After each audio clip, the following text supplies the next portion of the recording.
नमस्कार, आप देख रहे हैं कशिश न्यूज़। मैं हूं अंकिता सिंह। बिहार सरकार जिस तरीके से 1,20,000 नौकरी देने की बातों को लेकर के चारों ओर वाहवाही बटोर रही है। बिहार ही नहीं, बिहार से बाहर भी हर तरफ नौकरी देने के मामले में सुर्खियों में है। तो वहीं दूसरी ओर बीपीएससी टीआरई 1.0 में कई ऐसे हजारों पद हैं जो अभी भी रिक्ति में है। ऐसे में लगातार सवाल उठ रहा है कि उन सारे रिक्तियों को भरा जाए, लेकिन अब तक वो पद खाली है। ऐसे में गुस्सा साफ तौर पर छात्र नेताओं का देखने को मिल रहा है और ऐसे में 29 नवंबर को फिर से प्रदर्शन होना है। ऐसे में क्या कुछ करे छात्र नेता, सौरभ सुनिए। हेलो साथियों, मैं सौरभ कुमार सिंह और लगातार शिक्षक बहाली के मुद्दे पर आपको इस वीडियो के माध्यम से जो जानकारी मेरे पास आ रही है। कल ना हमने शाम में एक वीडियो अपलोड किया था और सारे लोग जो साथ एक बातचीत हुई थी, कमेंट सेक्शन में कमेंट करने के लिए कहा गया था कि कितना आपका कट ऑफ आ रहा है और जिस कैटेगरी में हैं आप उसका कितना कट ऑफ है और कितना आपका आ रहा है। तो सारी चीज़ों पर लगभग 1,000 से ज़्यादा लोगों ने कमेंट किया है। तो सारी चीज़ों पर आपके हम ओवरऑल कुछ चीज़ें हैं जिसको लेकर आपको हम जानकारी देंगे। परंतु इस वीडियो के माध्यम से आपको एक भी हम जानकारी देते कि जो चीज़ें अभी तक हम लोग के पास जो सूचना आई है और सूचना के आधार पर क्या शिक्षक बहाली में जो कल तक जो पाता थी कि 40,000 के आसपास जो सीटें हैं वो खाली है। तो 40,000 सीटों का क्या शिक्षा विभाग और बीपीएससी करेगी। तो मुझे लगता है कि कल आज बैठक होने के साथ लगता है कि आज ऑफिस बंद है, तो कल एक महत्वपूर्ण बैठक बीपीएससी और शिक्षा विभाग के बीच होनी है। तो सारी चीज़ों पर अब क्या 40,000 शिक्षकों का क्या होगा, नियोजित वाले कितने ज्वाइन नहीं किए, परंतु कुछ डाटा है जो आपसे हम शेयर कर रहे हैं और हो सके उसमें कुछ आगे पीछे हो सकती है। परंतु जो चीज़ें हैं जिसको लेकर लगातार उपापों की स्थिति है कि second merit list supplementary merit list को लेकर क्या सवाल है। तो सारे सवालों पर जवाब तो सरकार को ही देना है, शिक्षा विभाग को ही देना है। परंतु कुछ चीज़ें हैं जिसको लेकर आपके बीच हम आए हैं। तो कुछ पीआरटी में जो सीटें हैं वो उसको आपको हम जानकारी दे रहे हैं। अब ओवरऑल चीज़ हो सके आगे पीछे कुछ हो जानकारी आपको बता दें कि यूआर कैटेगरी यानी जो अनरिजर्व कैटेगरी है मेल का, उसमें लगभग 2500 के आसपास सीटें खाली है। अब रही बात की 2500 सीट है तो उसमें क्या होगा, तमाम कैटेगरी के लोग जिस जिस जितना उनका मार्क्स आ रहा है कट ऑफ, उसमें कितनी कमी आएगी। अब जो है यूआर फीमेल में मुझे लगता है कम से कम 27-2800 जो पद है वो खाली है। ईडब्ल्यूएस मेल की बात की जाए तो कम से कम 700 पद जो है वो खाली हुई है। ईडब्ल्यूएस फीमेल की बात की जाए तो कम से कम 1200 के आसपास जो पद है वो खाली हुई है। BC2 मेल यानी बैकवर्ड क्लास में जो मेल है उसका जो है लगभग 1800 के आसपास जो है पद है वो खाली हुए हैं। BC2 फीमेल यानी बैकवर्ड क्लास की जो महिलाएं हैं वो भी लगभग 1300 के आसपास पोस्ट जो है वो खाली हुई है।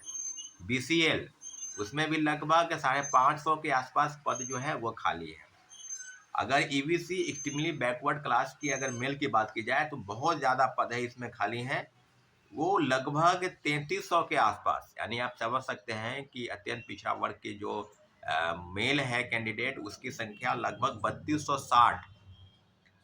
ईबीसी फीमेल उसकी भी संख्या लगभग 2000 के आसपास जो है उसकी संख्या है।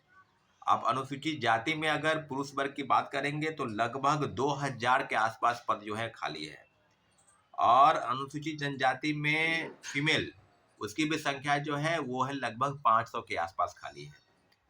तो ओवरऑल अगर कहा जाए तो मुझे लगता है कि जो ओवरऑल डाटा जो है वो अगर 40,000 के आसपास है तो शिक्षा विभाग और बीपीएससी की बैठक में ये तय होगा कि नियोजित वाले को इसमें जोड़ के बताना है, क्योंकि कई हजार नियोजित शिक्षक हैं जिनको लगातार अल्टीमेटम दिया जा रहा था, लगातार सरकार की तरफ से पत्र दिया जा रहा था कि आप ज्वाइन करें, परंतु वो ज्वाइन नहीं कर रहे थे। ओवरऑल 25 तारीख तक लास्ट डेट था, वो ज्वाइन नहीं किए। कई लोगों के पास मेरे पास फ़ोन आता है कि हम रेलवे में एम्प्लॉय हैं, हमको एनओसी लेने में समय लगा, हम ज्वाइन नहीं किए। कई लोग बैंकिंग सेक्टर में हैं, कई लोग किसी प्राइवेट सेक्टर में अच्छे अच्छे पदों पर हैं, वो लोग भी बिहार आकर शिक्षक बनना चाहते हैं। तो उनके लिए भी वही बाध्यता थी, कम से कम 1 महीना। तो यहाँ तो रिजल्ट निकला और अगले ही 2 दिन के बाद ट्रेनिंग में भेज दिया गया। तो अगर आपको किसी विभाग में काम करते हैं, चाहे वो सार्वजनिक रूप से हो चाहे प्राइवेट सेक्टर हो, तो सब जगहों से आने के लिए कम से कम आपको एनओसी लेना है उस डिपार्टमेंट से, उस विभाग से। तो कम से कम उसमें समय लगता है।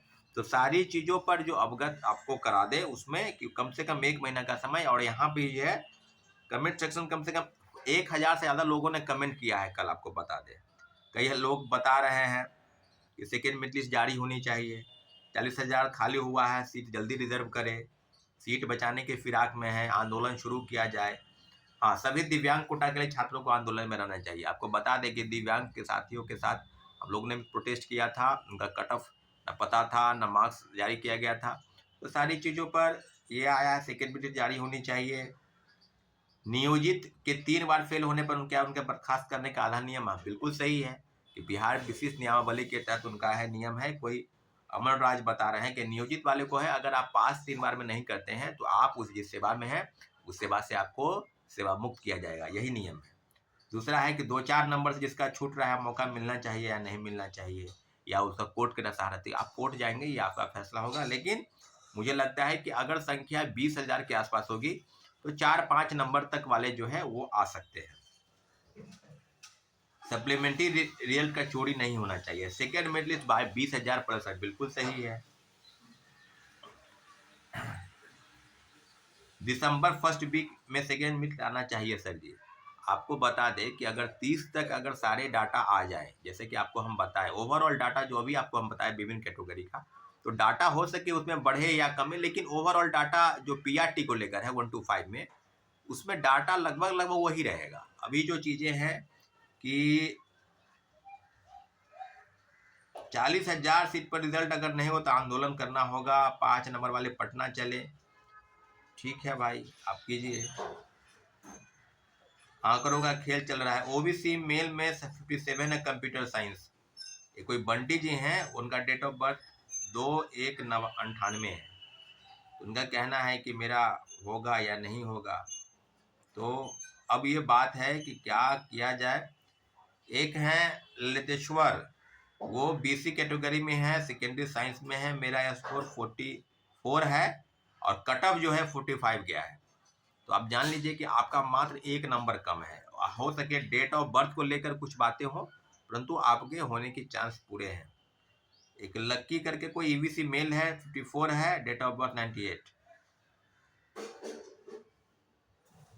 एक और मैसेज आया है, 54 है, date of birth 98, cut off 56। तो अगर आपका कट ऑफ अगर 1 या 2 नंबर के आसपास है तो हो सकता है। गगनदेव कुमार है, एससी कैटेगरी में आते हैं और इनका कट ऑफ जो है 47 है और 44 इनका आ रहा है।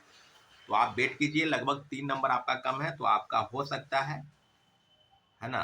एक है 10+2 बॉटनी में है, मेरा ट्री में स्कोर जो है यूआर में 39 है और 42 कट ऑफ गया है।